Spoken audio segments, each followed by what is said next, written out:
In a dusty antique shop nestled in a forgotten corner of Warsaw, an unassuming wine cabinet sat on a cluttered shelf, surrounded by relics of the past. The cabinet, crafted from dark, polished wood, seemed ordinary at first glance, yet it held a sinister secret. Inscribed on its surface were ancient symbols, and within its confines lay a malevolent spirit known as a Dybbuk, a restless, vengeful entity trapped between the realms of the living and the dead. The tale of the Dybbuk Box began in the early 20th century, in a small village in Poland. It was said that a Jewish woman named Havila had created the box to imprison a Dybbuk, a malicious spirit that had haunted her family for generations. According to Jewish folklore, a Dybbuk was the wandering soul of a deceased person who had failed to find peace and sought to possess the living. Havila, a practitioner of Kabbalah, had studied the ancient texts and rituals needed to trap the spirit. After much preparation, she performed a sacred ritual, binding the Dybbuk within the wine cabinet and sealing it with wax. The box was hidden away, intended never to be opened, its contents forever cursed. Decades later, the Dybbuk box resurfaced during World War II when Havila's granddaughter, Sarah, fled the horrors of the Holocaust and sought refuge in America. She brought with her only a few precious belongings, including the cursed wine cabinet.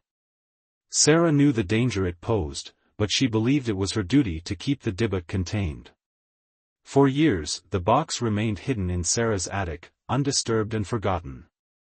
It wasn't until her passing in 2001 that the box's dark history would be uncovered by her great-nephew, Kevin Mannis, who inherited her belongings. Kevin Mannis, a curious and enterprising antiques dealer, discovered the Dybbuk box among Sarah's possessions. Intrigued by its mysterious inscriptions and unaware of its dark history, he decided to take it to his shop in Portland, Oregon. He hoped to restore the cabinet and sell it to a collector. As Kevin began to work on the box, strange occurrences plagued his shop. Unexplained cold drafts, flickering lights, and the smell of jasmine and urine filled the air. One evening, as he tried to clean the box, he felt an invisible force push him violently across the room. Determined to understand the nature of the box, Kevin researched its history and discovered its connection to the Dybbuk legend. Fearful but undeterred, he opened the cabinet, hoping to find answers. Inside, he found an assortment of peculiar items: 2 locks of hair bound with string, a small statue engraved with the Hebrew word shalom, a dried rosebud, and a goblet. The moment he opened the box, a chilling wind swept through the shop, and Kevin heard a whispering voice calling his name. That night, he was tormented by horrific nightmares of a demonic figure with hollow eyes. In the weeks that followed, Kevin's life descended into chaos. He experienced vivid, recurring nightmares of the demonic figure, and he often woke with unexplained bruises and scratches on his body. Objects in his home moved on their own, and the scent of jasmine and urine permeated the air. Desperate for help, Kevin sought the counsel of a local rabbi, who confirmed his worst fears: the box was indeed cursed, and the Dybbuk was bound within it. The rabbi advised Kevin to perform a ritual to cleanse the spirit and seal the box once more, but the process required specific ancient rites and materials that were difficult to obtain.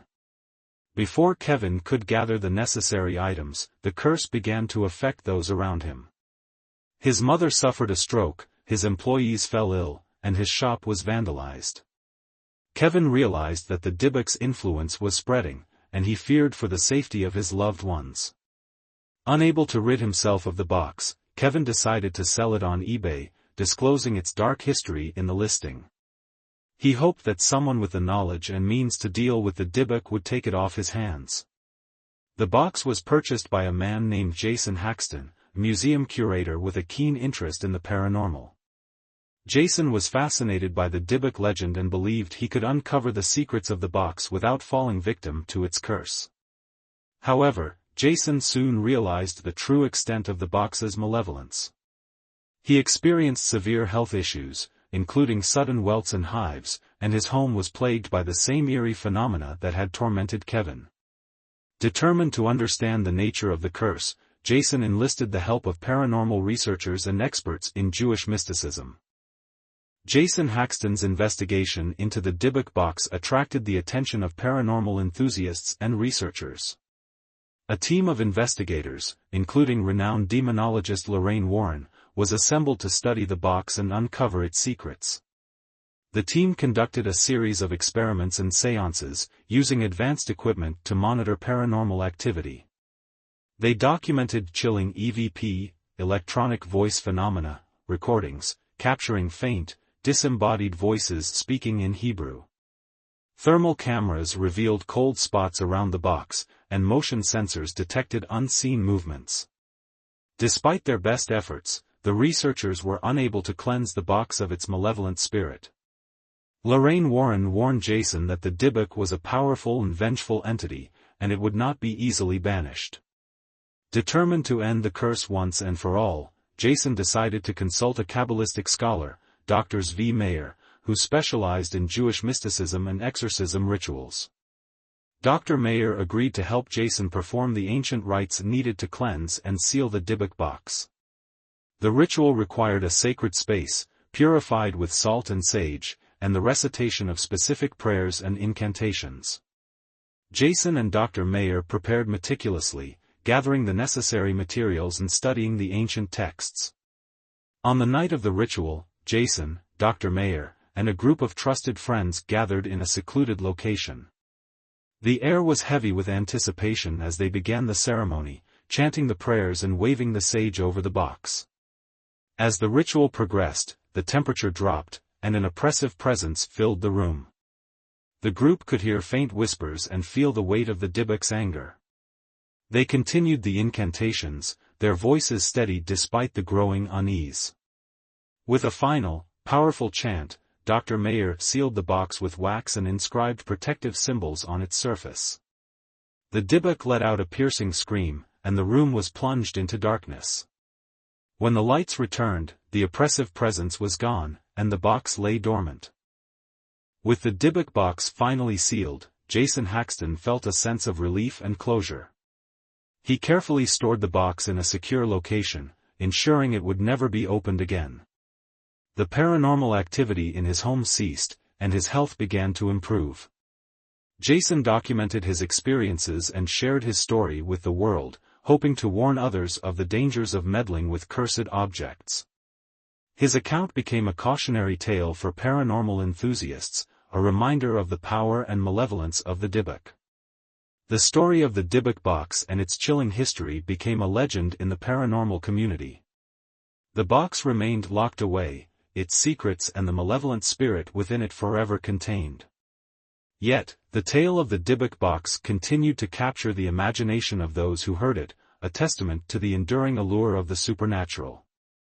In Ravenswood, the friends who had encountered Bloody Mary often reflected on their own experiences with the paranormal.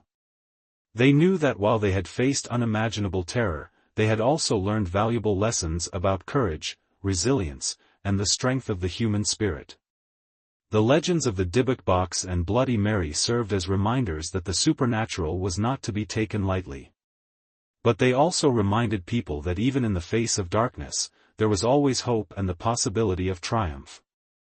I hope you enjoyed the chilling story of The Curse of the Dybbuk Box and found it as captivating as I did while crafting it for you. If you did, please like, share, and subscribe to our channel. Your support helps us bring more engaging stories and content that ignite your imagination and keep you on the edge of your seat. Thank you for being a part of our storytelling community.